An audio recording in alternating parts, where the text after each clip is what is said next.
أعوذ بالله من الشيطان الرجيم بسم الله الرحمن الرحيم وهو الذي أنشأ جنات معروشات وغير معروشات والنخل والزرع مختلفا أكله اور اللہ وہی ہے جس نے پیدا فرمائے باغ کچھ زمین پر بچھے ہوئے ہیں، زمین پر چھائے ہوئے ہیں، یعنی وہ سہارے پر قائم کیے جاتے ہیں جیسا کہ انگور وغیرہ ہیں، اور کچھ جو ہیں وہ بغیر چھائے ہوئے، بغیر پھیلے ہوئے ہیں کہ ان کو سہارے کی ضرورت نہیں ہوتی، اور کھجور اور کھیتی جس میں مختلف رنگوں کے کھانے ہیں، مختلف ذائقوں کے کھانے ہیں، رنگ اور ذائقے اور مقدار اور خوشبو میں باہم وہ مختلف ہیں۔ والزیتون والرمان، اور زیتون اور انار، متشابہ وغیر متشابہ، کسی بات میں ملتے ہیں، مثلا رنگ میں یا پتوں میں، اور کسی میں الگ الگ ہیں، مثلا ذائقے میں اور تاثیر میں۔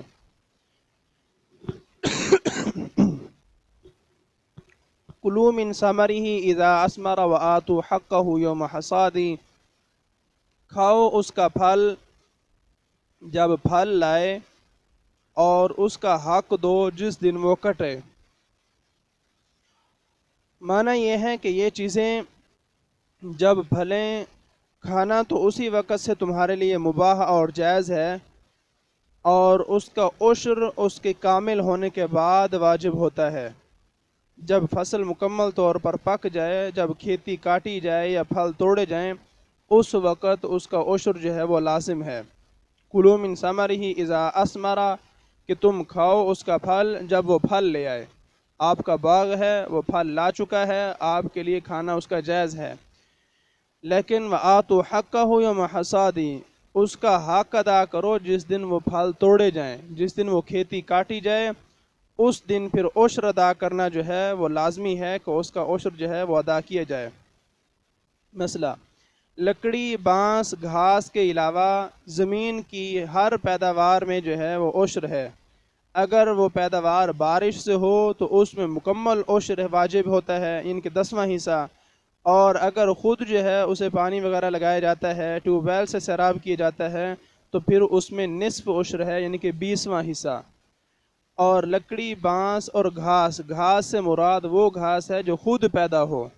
جو گھاس خود کاشت کیا جاتا ہے، وہ بھی ایک فصل کی طرح ہوتا ہے، اس میں عشر جو ہے وہ لازم ہے اور اس کا عشر ادا کرنا ضروری ہے۔ ولا تسرفوا، اور بے جا نہ خرچ کرو۔ اس میں ولا تسرفوا اسراف سے ہے کہ تم فضول خرچی نہ کرو، اس کا ترجمہ فرمایا کہ بے جا نہ خرچ کرو۔ اس میں بڑی حکمت ہے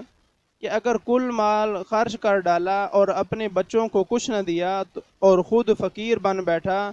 تو سدائی کا قول ہے کہ یہ خرچ بے جا ہے،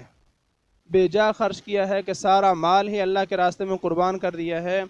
اب خود جو ہے وہ بھیک مانگنے پر مجبور ہے، یا بیوی بچے جو ہیں وہ بھیک مانگنے پر مجبور ہیں، تو یہ بے جا خرچ ہے، یہ فضول خرچی تو نہیں ہے، کیونکہ اللہ کے راستے میں اس کو خرچ کیا ہے، لیکن چونکہ سارا خرچ کر دیا ہے، اب خود جو ہے وہ بھیک مانگنے پر مجبور ہو چکا ہے، اس لیے یہ بے جا خرچ ہے۔ تو امام سدائی کا قول ہے کہ یہ خرچ بے جا ہے، اور اگر صدقہ دینے ہی سے ہاتھ روک لیا تو یہ بھی بے جا ہے اور داخل اسراف ہے، کہ خرچ ہی نہیں کرتا اللہ کے راستے میں، بالکل ہی کنجوس ہو چکا ہے، اور سارا مال جو ہے وہ اپنے پاس محفوظ کر کے بیٹھا ہوا ہے۔ تو فرمایا کہ یہ بھی بے جا خرچ ہے، کہ جہاں پر خرچ کرنے کی ضرورت ہے وہاں پر بھی خرچ نہیں کر رہا،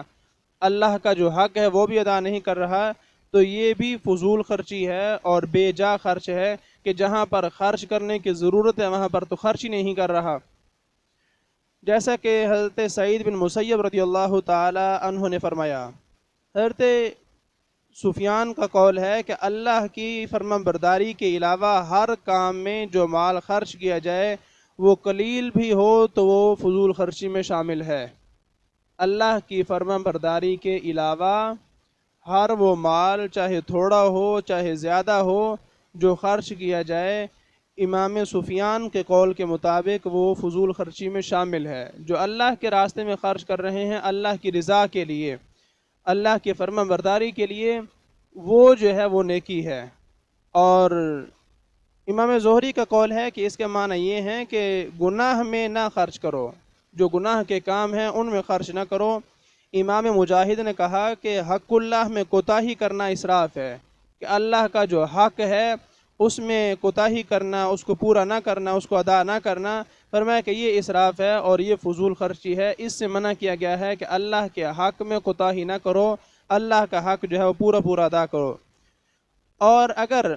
ابو قبیس پہاڑ سونا ہو اور اس تمام کو راہ خدا میں خرچ کر دیا جائے تو یہ فضول خرچی نہیں ہے۔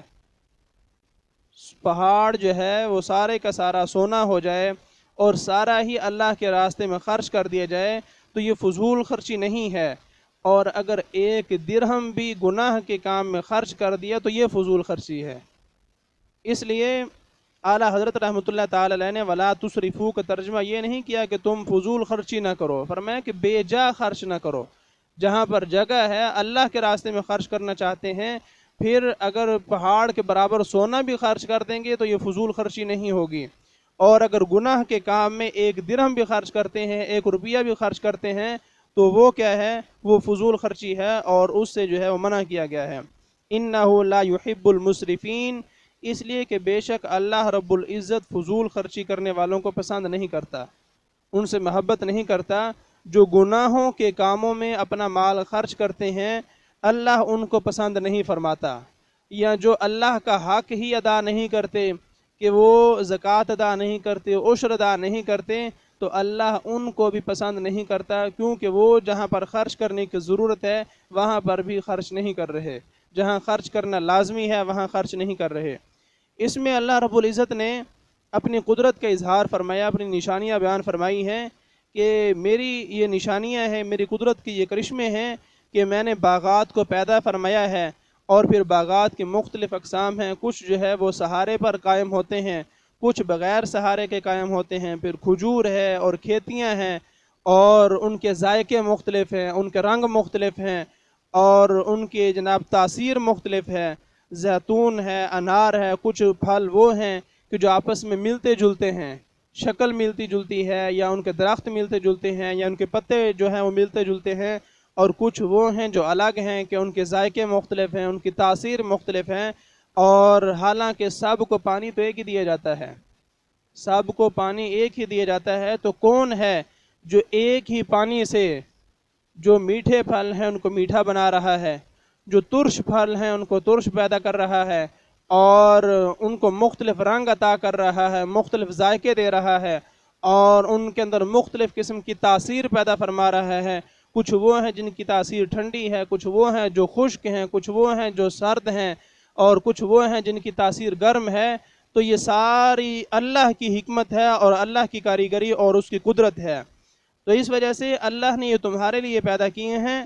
جب تمہارے باغات پھل لائیں تو تم اس سے کھا سکتے ہو، یہ نہیں کہ پہلے عشر ادا کرو اور پھر کھاؤ، یہ لازمی نہیں ہے، پہلے بھی اس کو استعمال کیا جا سکتا ہے، آپ اپنے باغات سے جو ہے وہ نفع حاصل کر سکتے ہیں، لیکن یہ ہے کہ عشر جو ہے پھر لازمی ادا کیا جائے، یہ نہیں کہ سارا کا سارا مال جو ہے وہ خود خرچ کر لیں اور اللہ کے راستے میں اس کو خرچ ہی نہ کریں، تو یہ فضول خرچی میں شامل ہے اور یہ بے جا خرچ اور اسراف ہے کہ اللہ کا حق ادا نہیں کیا، اس وجہ سے یہ اچھا نہیں ہے۔ وَمِنَ الْأَنْعَامِ حُمُولَةٌ وَفَرْشًا، اور مویشیوں میں سے کچھ بوجھ اٹھانے والے ہیں اور کچھ زمین پر بچھے ہوئے۔ کہ پھر جانوروں کو پیدا فرمایا، جو پائے دو قسم کے ہوتے ہیں، کچھ بڑے جو بوجھ لادنے کے کام آتے ہیں، کچھ چھوٹے جیسا کہ بکری وغیرہ جو اس قابل نہیں ہوتے۔ ان میں سے جو اللہ تعالیٰ نے حلال کیے ہیں انہیں کھاؤ، اور اہل جاہلیت کی طرح اللہ کی حلال فرمائی ہوئی چیزوں کو حرام نہ ٹھہراؤ کہ اپنی مرضی سے کہہ دو نہیں جی یہ حرام ہے، یہ حرام ہے، یہ حرام ہے۔ نہیں، یہ زمانہ جاہلیت کے جاہل لوگوں کا طریقہ ہے کہ وہ بغیر قرآن و سنت کی دلیل کے اپنی مرضی سے یہ کہا کرتے تھے، محض اپنی خواہش کے مطابق کہ جناب نہیں جی یہ چیز حرام ہے، یہ چیز حرام ہے، اور صرف اپنی خواہشات کو پورا کرتے تھے، تو فرمایا کہ تم زمانہ جاہلیت کے جاہل لوگوں کی طرح اللہ کی حلال کردہ چیزوں کو حرام نہ ٹھہراؤ۔ اللہ نے جو تمہارے لیے حلال کی ہیں تو ان کے لیے کیا ہے؟ کلوا مما رزقکم اللہ، کھاؤ اس میں سے جو اللہ نے تمہارے لیے رزق دیا ہے۔ اللہ نے جو تمہیں روزی دی ہے، تمہیں رزق عطا فرمایا ہے، تم اس میں سے کھاؤ۔ وَلَا تَتَّبِعُوا خُطُوَاتِ الشَّيْطَانِ، اور شیطان کے قدموں پر نہ چلو، شیطان کی پیروی نہ کرو، شیطان کے قدموں پر نہ چلو۔ کیا مطلب؟ کہ جو اللہ کی حلال کردہ چیزوں کو اپنی مرضی سے کہے نہیں جی یہ حرام ہے، تو گویا کہ وہ شیطان کے قدموں پر چل رہا ہے اور زمانہ جاہلیت کے جاہل لوگوں کا وہ عمل کر رہا ہے۔ اِنَّهُ لَكُمْ عَدُوٌّ مُّبِينٌ، بے شک وہ شیطان جو ہے تمہارا کھلا دشمن ہے، وہ کھلا دشمن ہے، اس وجہ سے تم اس کے نقش قدم پر نہ چلو، بلکہ تم اللہ اور اس کے رسول کے احکام کے مطابق عمل کرو۔ اللہ نے جو چیزیں حلال قرار دی ہیں ان کو حلال سمجھو، اور جن کو حرام قرار دیا ہے انہیں حرام سمجھو اور ان سے بچو۔